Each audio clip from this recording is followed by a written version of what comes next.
안녕하세요, 김흥빈입니다. 9월 20일자 뉴스를 보니까 말이죠. 요즘에 뉴스가 참 많은데, 자, 보시는 것처럼 베트남 10대 소녀 식인 박테리아 유비저균 감염 한 달 만에 사망. 박테리아가 어떻게 사람을 잡아먹겠어요? 굉장히 공포스러운 이 제목이거든요. 그래서 제가 내용을 조금 봤어요. 기사의 핵심 내용은 이겁니다.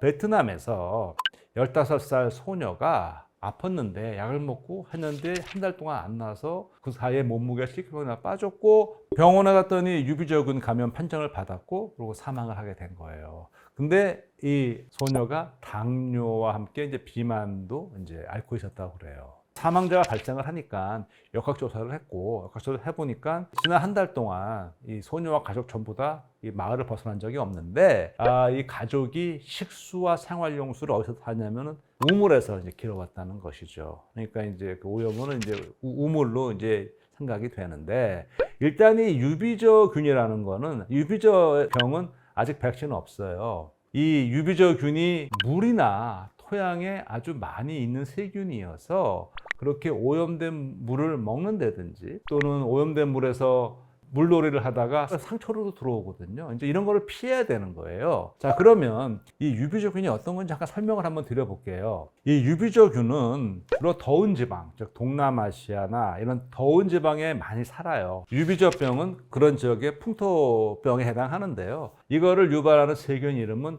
버콜데리아 슈도말레이라는 거예요. 우리나라에서는 2010년에 감염병 예방 및 관리에 관한 법률에 의해서 제4군 감염병으로 지정돼서 지금 감시하고 있어요. 그 신고 대상 질환이에요. 지정 이후로 매년 감염 사례가 증가 추세에 있고요. 2013년에 국내 첫 사망 사례가 발생했어요. 그 희생자는 영화 촬영차 캄보디아에서 한 20여일간 머물고 귀국한 66세의 남자 배우였습니다. 아마 아시는 분들은 아시겠고요. 꽤 유명한 배우이시기 때문에. 그리고 이제 우리나라에는 이 자체는 큰 문제가 안 되는데 최근 들어서 이제 해외 여행이 증가하고 그리고 또 이제 그 지역에 사는 외국인들도 방문을 많이 하기 때문에 점점 우리도 이제 주의를 기울여야 되고 또 하나 이 세계적인 기상이변으로 계속 온도가 올라가면서 이제 우리도 계속 더워지기 때문에 주의를 해야 되는데 그런 감염병이 되었죠. 이 세균은 되게 독특한 게 딱 키워보면은 그 자라는 모양만 봐도 얘를 알 수가 있어요. 이 세균을 이렇게 고체 배양 배지에 키우면 이 동글동글한 거 보이시죠? 저 동글동글한 걸 우리가 콜로니라고 그래요. 여기서 말하는 콜로니는 식민지가 아니고요. 한 마리의 세균에서 출발해서 한 마리가 두 마리 되고 네 마리 되고 계속 수가 많아지니까 그 자리에서 계속 늘어나니까 어느 순간에 이제 눈에 보이게 되잖아요. 그게 콜로니에 순수하게 어떤 세균을 분리하고자 할 때 쓰는 방법이 이런 방법이에요. 줄을 긋기 때문에 영어로 줄 스트릭, 이거를 스트리킹이라고 그래요. 어떻게 하는 것이냐? 자, 손을 한번 보세요. 이게 지금 실험 도구예요. 루프라고 부르는 건데 제가 예를 들어 물방울 붙였다 생각해 보죠. 저 배지에다 계속 문대면 묻겠죠? 네, 묻었어요. 그 다음에 이거를 알코올 램프 불꽃에 넣어서 소독을 완전히 멸균을 해요. 다음에 식힌 다음에 여기 묻혀놨잖아요. 한번 묻혀서 다시 쭉 긁어오면 이뜬 걸 묻혀놓으니까 양이 줄겠죠? 또 쭉 이렇게 줄을 그어요. 줄을. 다음에 한 번 또 불꽃으로 멸균하고 식힌 다음에 또 이번 여기서 또 줄을 그어서 하면은 계속 희석이 되겠죠? 이렇게 줄을 긋 때마다 스트리킹 줄을 긋다 보면 어느 순간에는 한 마리씩 떨어져 붙게 돼요. 그러면 그 한 마리가 자라면 저렇게 콜로니 모양을 보이게 되죠. 신기하죠? 이 버콜데리아 슈도말레이는 저게 자랄 때 독특한 모양을 띄어요. 색깔이 일단 저렇게 금속빛이 나고요. 그리고 그 콜로니 모양이 쪼글쪼글 주름이 져서 독특한 모양을 볼 수가 있어요. 세균이 일으키는 병 이름이 유비저였잖아요. 유비저. 이게 무슨 말일까요? 유비저. 비저와 비슷하다는 얘기예요. 그러면은 비저라는 병이 있다는 얘기잖아요. 예, 있어요. 비저균은 말 그대로 코비자, 코에 코 점막에 염증을 일으키는 게 비저예요. 유비저는 증상이 그거와 비슷하다. 사람도 걸리지만 주로 짐승, 말 이런데 많이 감염이 되거든요. 이거에 걸리면 콧물을 많이 흘리고 폐가 약해지고 온몸으로 퍼지는데 결국은 폐가 약해지는 게 비저예요. 이 병은 비저와 증상이 비슷한데 다른 세균이에요. 유비저를 일으키는 세균 이름이 버콜데리아 슈도말레이였잖아요.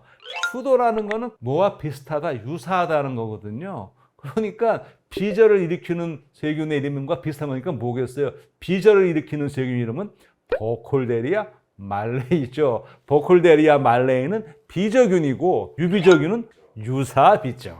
유비죠. 이렇게 되는 거죠. 아, 그렇구나. 앞서 말씀드린 것처럼 유비저가 해외 방문했다가 돌아오거나 이제 발생하고 있는데, 우리도 좀 이제 예의 주셔야 되는 것이 지구 온난화 때문에 온도가 올라가면서 사실 모든 감염병이 전 세계를 많이 더 퍼지고 있거든요. 이번에 미국에 허리케인이 크게 왔잖아요. 이번에 이렇게 허리케인이 오니까 미국 CDC 질병통제센터에서 재난 문자를 홈페이지에 띄워놨어요. 허리케인 시즌에는 유비저에 조심해라. 어떻게 되어 있냐면 이 물난리 후에 유비저균이 많이 있을 수 있기 때문에 조심하라는 거거든요. 가능한 한 물가에 가지 말고, 당연히 먹지 않는 건 당연한 것이고, 반드시 방수가 되는 신발을 신고 옷을 제대로 입어라. 어떤 경우에? 만약에 상처가 있는 경우에, 특히 당뇨가 있다거나 신장이 약화되거나 일반적 면역 기능이 떨어진 경우에는 굉장히 치명적이니까 더 조심해야 된다는 것이죠. 아, 그렇구나. 자, 이거 참 불편합니다. 날도 더워지고 거기에 편승해서 각종 병원균들이 좀 기승을 부리는 것 같아요. 앞으로 그러고 이런 추세는 누거드지 않을 것 같습니다. 근데 이 모든 것을 다, 이 미생물 탓을 할 수는 없을 것 같습니다. 제가 늘 말씀드리는 거, 유익한 미생물은 더 유익하게 써야 되는 거고요. 이런 경우니까 알았으니까 우리가 대비를 해야겠죠. 아직 이 비저균이 우리에게는 뭐 큰 위협까지 되지는 않고 있습니다. 하지만 앞으로는 더 큰 부담이 될 수 있을 가능성이 높기 때문에 예의 주셔야 될 것 같고요. 특히 야외 활동할 때 기본적으로 개인위생 지키는 거를 잘 지키면 앞으로 감염병 시대를 살아가는데 도움이 되지 않을까, 그런 생각을 합니다. 앞서서 제가 그 뇌먹노화 얘기할 때도 민물 놀이할 때 코로 물 안 들어가게 하는 말씀드렸잖아요. 이 민물에서는 상처가 있는 경우에는 물놀이 하는데 잘 물이 닿지 않게 보호를 한 상태에서 하시든지, 아니면 아예 물에 닿지 않게 하는 게 건강에 굉장히 중요하다고 생각이 됩니다. 유비저균이 물론 제때 치료 안 하면은 치명적이죠. 하지만 이걸 제때 치료하면은 우리가 다 치료할 수 있는 그런 병인데, 너무 과도한 공포도 좋지가 않거든요. 앞으로도 음생물학에서는 이런 것이 뉴스에 나올 때마다 발빠르게 정보를 알려드리도록 그렇게 하겠습니다. 오늘의 음생물학이었습니다. 고맙습니다.